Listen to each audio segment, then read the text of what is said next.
السلام علیکم۔ اس ایپیسوڈ کے آغاز میں ہم اوران سردار اور ان کے سپاہیوں کو دیکھتے ہیں جو جنگل کے اندر نیلوفر خاتون کو تلاش کر رہے ہوتے ہیں۔ اسی دوران ایک سپاہی نیلوفر خاتون کی ڈھال کو دیکھتا ہے جو کچھ پتوں کے نیچے پڑی ہوئی ہوتی ہے۔ وہ سپاہی آگے بڑھتا ہے اور اس ڈھال کے اوپر سے پتوں کو ہٹاتے ہوئے اوران سردار سے کہتا ہے، میرے سلطان، یہ نیلوفر خاتون کی ڈھال ہے۔ باتوں باتوں میں جیسے ہی وہ اٹھا کر سلطان کو پیش کرنے کی کوشش کرتا ہے، مگر اوران سردار کو محسوس ہو جاتا ہے کہ یہ کوئی چال ہے، اور جیسے ہی اس کو روکنے کی کوشش کرتے ہیں اور جیسے ڈھال کو اوپر اٹھاتا ہے، تبھی تیز دھار لوہے کی سلاخیں جو اس رسی کی مدد سے بندھی ہوئی ہوتی ہیں وہ آ کر ان سپاہیوں کے اندر پیوست ہو جاتی ہیں، جس سے اوران سردار کے سپاہی شہید ہو جاتے ہیں۔ یہ دیکھتے ہوئے تمام سپاہی اپنی تلواروں کو نکال کر چوکنے ہو جاتے ہیں، اور دوسری جانب بازنطینی سپاہی جو گھات لگائے بیٹھے ہوتے ہیں اور وہ تیر کی مدد سے اوران سردار پر حملہ کر دیتے ہیں۔ اوران سردار سمیت تمام سپاہی درختوں کے پیچھے چھپ کر حملے کے بچنے کی کوشش کرتے ہیں۔ اوران سردار کہتے ہیں، ایسپورچا کو معلوم تھا کہ میں دمیر خان سے ملنے والا ہوں، اسے کیسے اندازہ ہوا کہ میں یہاں ہوں؟ فلاویوس کہتا ہے، اسے خبر ہو گئی تھی، میں دمیر خان سے کشتی کے ذریعے ملنے نہیں گیا تھا۔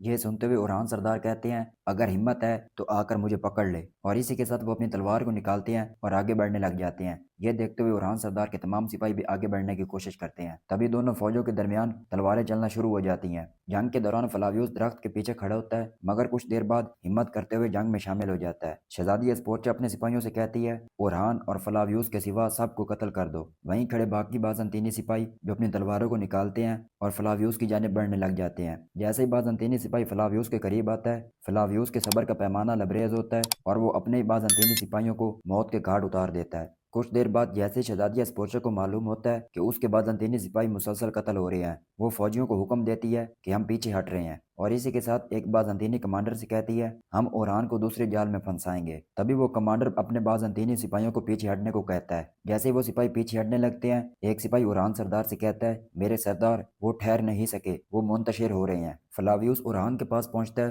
اور اس سے کہتا ہے، اسپورچا کو معمولی نہ سمجھیں اوران صاحب۔ اوران سردار اس کی جانب دیکھتے ہوئے کہتے ہیں، اسپورچا نے میری بیوی کو قتل کرنے کی کوشش کی ہے، اگر وہ شیطان کے ساتھ مل کر بھی چال چلے تب بھی میں اس کے سامنے ڈٹ جاؤں گا۔ مگر فاطمہ خاتون ابھی بھی حیران ہوتی ہے کہ فلاویوس اچانک ایسا کیوں بدل گیا۔ اگلے منظر میں ہم نیلوفر خاتون کو دیکھتے ہیں جو ڈیفنے کی نگرانی سے بھاگ چکی ہوتی ہے اور وہ ایک جھاڑیوں کے پیچھے چھپی بیٹھی ہوتی ہے۔ تبھی ڈیفنے پیچھے سے آتی ہے اور مسلسل نیلوفر خاتون کو پکارتی ہے۔ نیلوفر خاتون ایک لکڑی کو اٹھاتی ہے اور دوسری جانب پھینکتی ہے۔ جیسے ڈیفنے اس لکڑی کو دیکھتی ہے، وہ اس لکڑی کے قریب آتی ہے۔ یہ دیکھتے ہوئے نیلوفر خاتون چپکے سے پیچھے سے آتی ہے اور ڈیفنے کو گردن سے پکڑ کر اسے دبوچ لیتی ہے۔ نیلوفر خاتون ڈیفنے سے کہتی ہے، تم نے مجھے دھوکہ دیا، فرشتہ صفت شیطان، تم میری ڈیفنے نہیں ہو، اور اس کے بعد ایک زوردار مکہ اس کے منہ پر مارتی ہے۔ اس کے بعد ڈیفنے اپنے خنجر کی مدد سے نیلوفر خاتون پر حملہ کرنے کی کوشش کرتی ہے۔ نیلوفر خاتون اپنی جان کی حفاظت کرتے ہوئے ڈیفنے کے ہاتھ کو پکڑ لیتی ہے۔ دونوں مسلسل کوشش کر رہے ہوتے ہیں کہ خنجر ایک دوسرے کو نہ لگے، مگر ڈیفنے چالاکی دکھاتے ہوئے اپنے پاؤں کی مدد سے نیلوفر خاتون کو نیچے گراتی ہے اور اس کے اوپر بیٹھتے ہوئے اس کی گردن پر خنجر کو رکھ لیتی ہے، اور اس کے بعد اس سے کہتی ہے، تو تم اپنے بچے کی پیدائش تک انتظار نہیں کرو گی،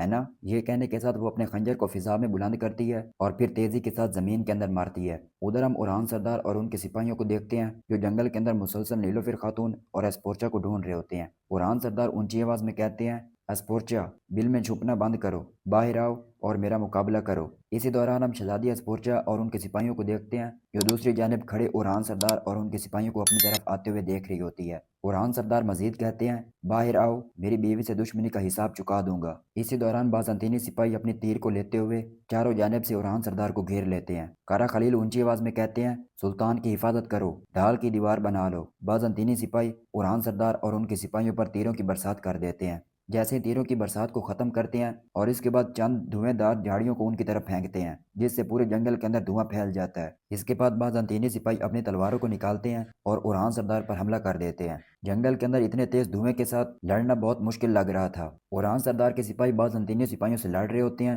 کہ اچانک یہ تیسرا حملہ ان پر ٹوٹ پڑتا ہے، اور وہ حملہ ایسا ہوتا ہے کہ بازنطینی سپاہی بم کی مدد سے اوران سردار پر حملہ کرتے ہیں۔ اس سے اوران سردار کے سپاہی آگ کے اندر جل کر راکھ ہو جاتے ہیں۔ یہ دیکھتے ہوئے شہزادی اسپورچا تو کافی خوشی محسوس کر رہی ہوتی ہے، مگر اوران سردار کے اندر لگی آگ وہ شاید شہزادی اسپورچا نہیں محسوس کر پا رہی۔ ہر طرف تلواریں چل رہی ہوتی ہیں اور ایک دوسرے کو موت کے گھاٹ اتار رہے ہوتے ہیں۔ فلاویوس بھی بے رحمی کے ساتھ بازنطینی سپاہیوں کو واصل جہنم کر رہا ہوتا ہے۔ تبھی وہ دیکھتا ہے ایک بازنطینی سپاہی جو ایک تیر کو کمان میں ڈالتے ہوئے فاطمہ خاتون کی جانب نشانہ لگاتا ہے۔ وہ اونچی آواز میں فاطمہ کو پکارتا ہے اور پھر اس کو بچانے کے لیے اس کے سامنے آ جاتا ہے اور تیر اپنے سینے کے اندر کھا لیتا ہے۔ تبھی کارا خلیل وہاں پر آتے ہیں اور اس تیر کمان بازنطینی سپاہی کو واصل جہنم کر دیتے ہیں۔ فاطمہ خاتون دل کے اندر تو کافی تکلیف میں ہوتی ہے، مگر تمام لوگوں کے سامنے ظاہر نہ کرنے پر وہ فلاویوس کو کہتی ہے، فلاویوس کیا تم ٹھیک ہو؟ فلاویوس تکلیف کے ساتھ اپنے ہاتھ کی مدد سے اس تیر کو توڑ دیتا ہے۔ یہ سارا منظر حلیمہ خاتون بھی دیکھ رہی ہوتی ہے۔ اسی دوران شہزادی اسپورچا آتی ہے اور اورحان سردار سے کہتی ہے، میں آ گئی ہوں اورحان، میں وہ سب واپس لینے آئی ہوں جو تم نے مجھ سے چھینا ہے۔ جیسے ہی اورحان سردار شہزادی اسپورچا کو دیکھتے ہیں، وہ اپنا بغیر قدم روکے اسپورچا کا پیچھا کرنا شروع کر دیتے ہیں۔ یہ دیکھتے ہوئے اسپورچا خاتون وہاں سے بھاگنے کی کوشش کرتی ہے اور چند لمحے بعد دکھایا جاتا ہے اورحان سردار شہزادی اسپورچا کو ڈھونڈ رہے ہوتے ہیں۔ شہزادی اسپورچا چپکے سے آ کر اورحان سردار پر حملہ کرنے کی کوشش کرتی ہے، مگر اورحان سردار اپنی حفاظت کرتے ہوئے جیسے تلوار سے حملہ کرتے ہیں، شہزادی اسپورچا کی تلوار اس کے ہاتھ سے گر جاتی ہے اور فوراً اس کی گردن کو دبوچتے ہوئے اسے درخت کے قریب لگاتے ہیں اور اس کی گردن پر تلوار کو رکھ کر کہتے ہیں، نیلوفر کہاں ہے اسپورچا؟ مگر شہزادی اسپورچا بھی چالاکی دکھاتے ہوئے ایک خنجر کو نکال کر اورحان سردار کی کمر پر رکھ لیتی ہے اور یہیں اس ایپیسوڈ کا بھی اختتام ہوتا ہے۔